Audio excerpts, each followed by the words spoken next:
Good morning, everyone. Welcome. My name is Menachem Creditor. It's my honor to serve as scholar in residence and rabbi for UJA Federation of New York.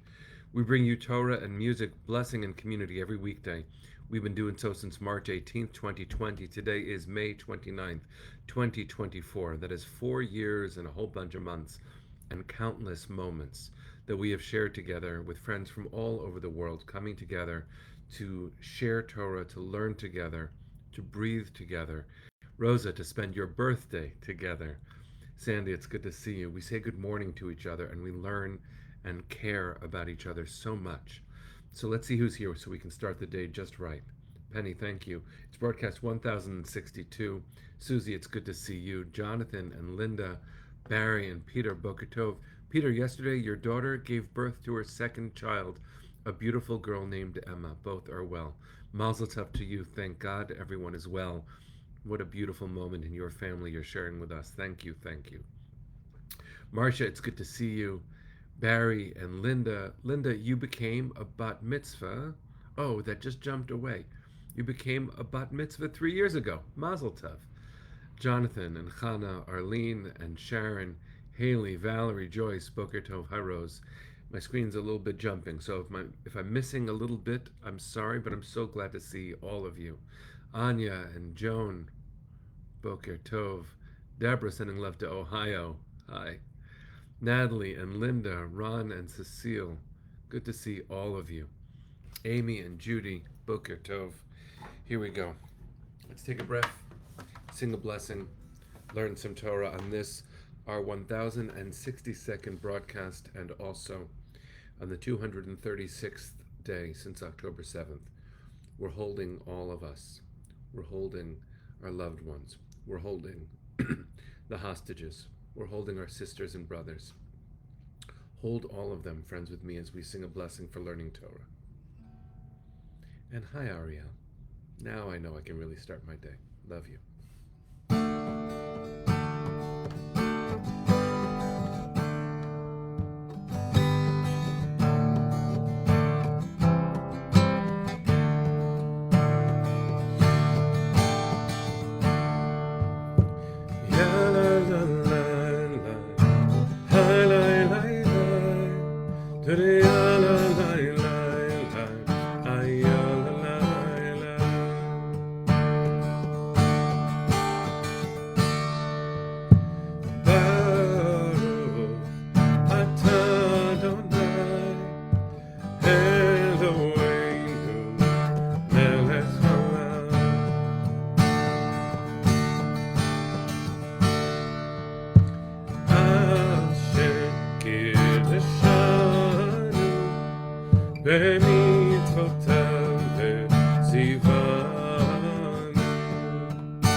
לעסוק בדברי תורה,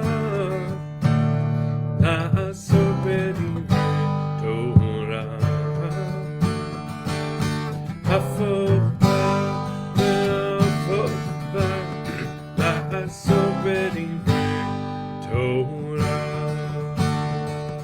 לה לה לה לה לה לה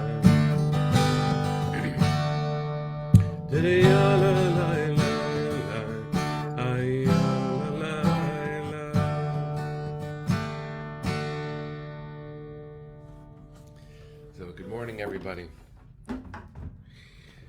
Oh, there's so much. There's so much. Most of all, friends, I'm grateful to see you. I hope that you and yours are safe and well. And so I'm so touched that we share all of these moments that are happening in our families. Thank you, everyone, for sharing all that. Natalia, that you visited for the first time your boyfriend's family, and they welcomed you with love. That is everything. That is everything. I'm so happy that they know how blessed they are to have you. Okay, let's jump into some Torah. Let's jump into some Torah. It's Parshat BECHUKOTAI. It's the final Torah portion in the book of Vayikra, of Leviticus, and it includes a section. There are two in the Torah that are full of blessing and curses. They're called tochachot. And the best way to really understand them is not as curses, but consequences. That human actions What we do as a people, what we do as individuals, have consequences.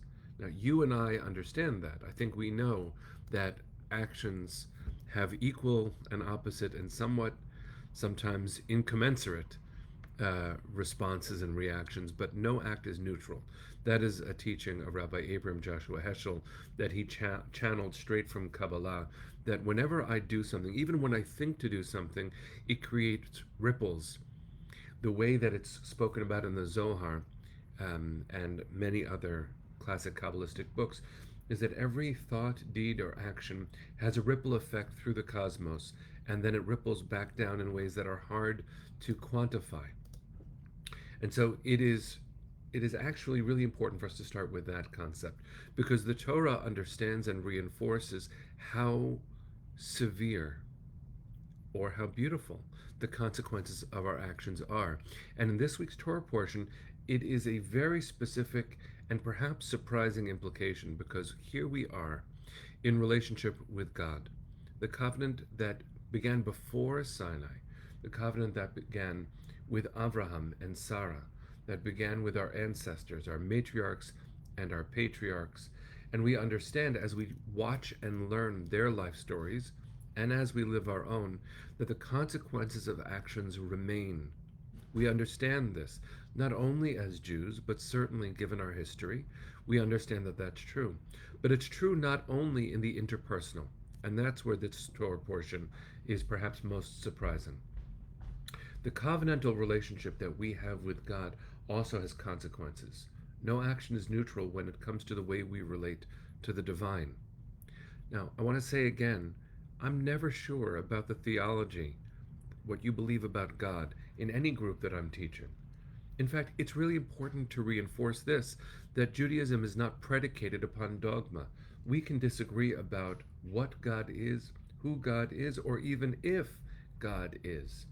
How important it is for me to reinforce as a rabbi that Judaism is not predicated upon us agreeing about the nature of God.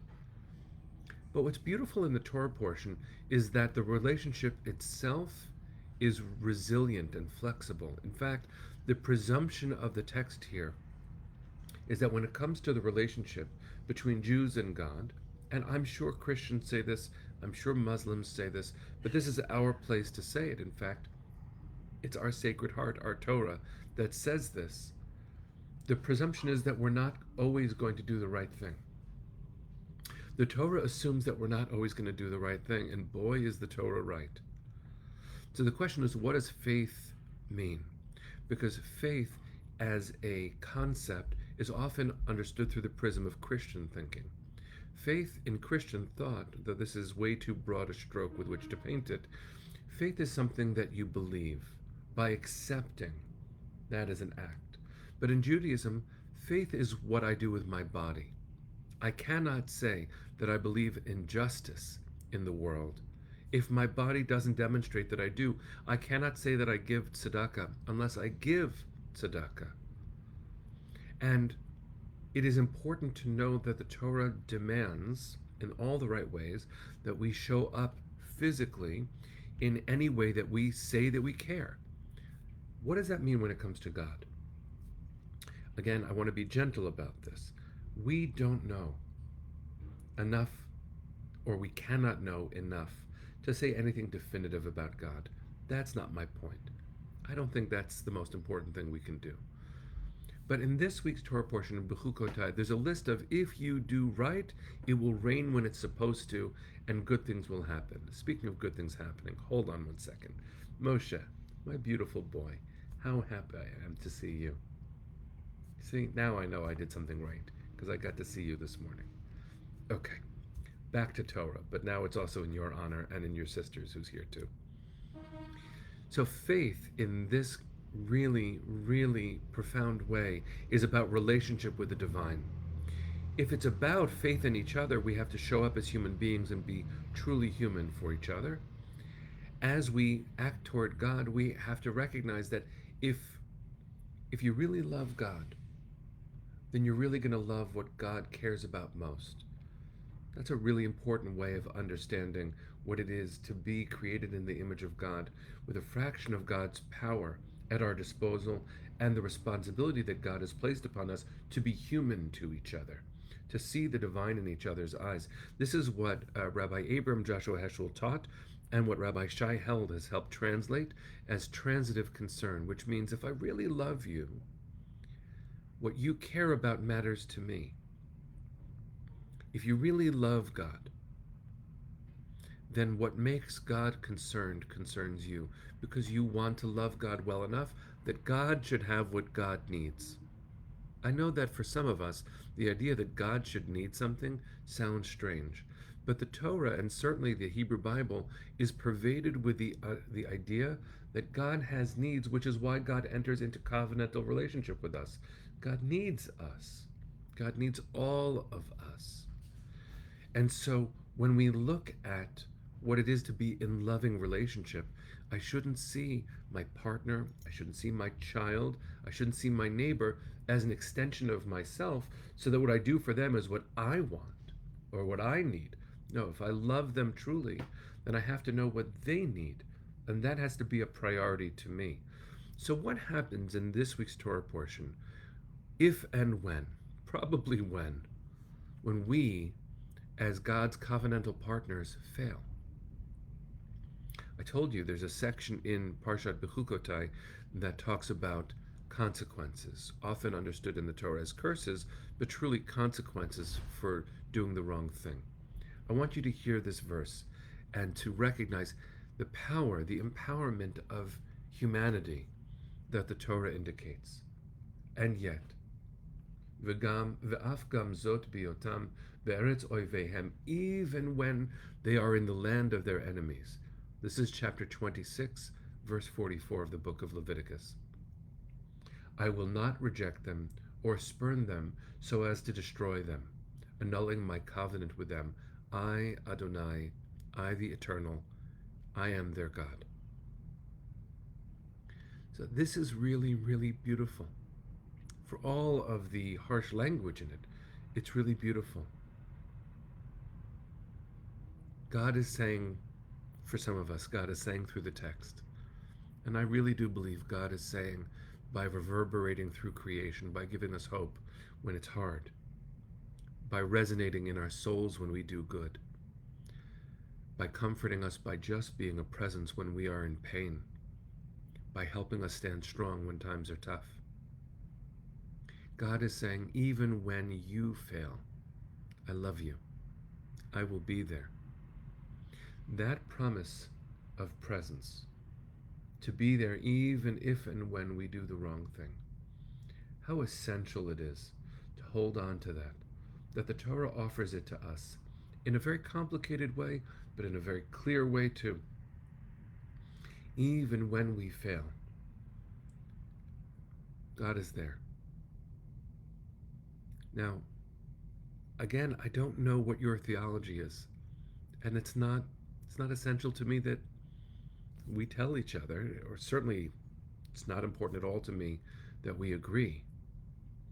But it is really important to me to affirm that this is our responsibility as images of God, as with a fraction of God's power at our disposal, which is what it is to be human.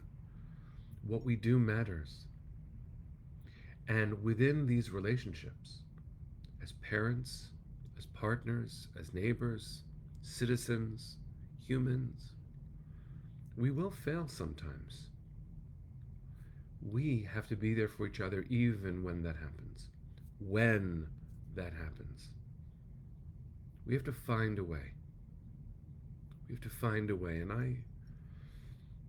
I am going to work on this. I hope you will too. Times are tough right now.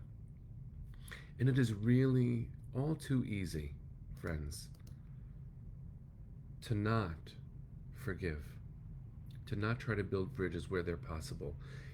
This Parsha also talks about accountability. Actions have consequences, and I'm not talking about self-denial. I'm not talking about erasing myself so that I can be in relationship with someone else. I have heard countless people over the last, 236 days. I've heard people say to me that because of the pain that they are in, they can't be forgiving to those who, I don't know, disappoint, those who fail. This Torah portion says that God can make room for us even when we fail. So I would bless us to just try to be a little bit more forgiving, not when someone is coming to hurt you. Judaism does not affirm the idea of turning the other cheek. That's not our theology. It's not what we believe. The consequence of being hurt is to stand up for yourself, not to weaponize your own heart, but not to accept pain as what you deserve. That's not a Jewish teaching. But to build bridges wherever they are possible. It's very hard, but it's really important. And this parsha tells us that God will be there even when we fail. Let's see if there's a way for us to be a little bit more like that. It doesn't make us God, but it makes us see that every human being has godly potential. No one has more worth than anyone else. No one's life is more sacred than anyone else's. Yes, I wear this because my heart is captive in Gaza. I want my family back. None of this contradicts that. But I really want to make effort to find my heart again so that I can see the best in other people. I'm going to be vigilant. I'm going to be fierce. That doesn't change. But I also want to wake up each morning ready to meet a new friend. And the only way to do that sometimes is to find language beyond myself, often in the Torah, that reminds me that they are created in the image of God too. And if I'm hurting, maybe they are too.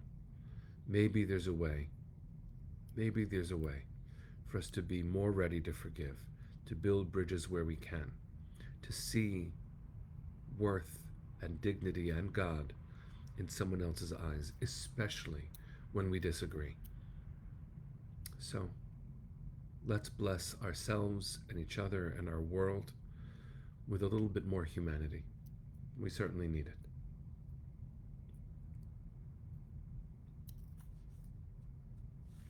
Let's pray for our family.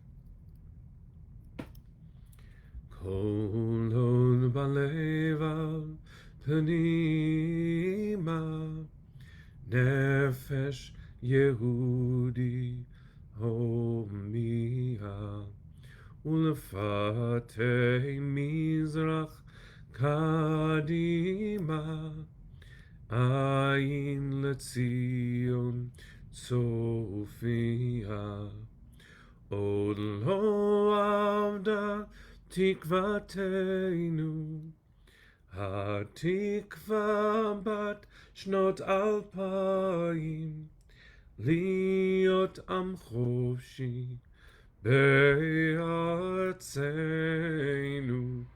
ארץ ציון וירושלים, להיות עם חופשי בארצנו, ארץ ציון וירושלים. Bless you, friends. Bring them home now. Am Yisrael Chai. See you tomorrow.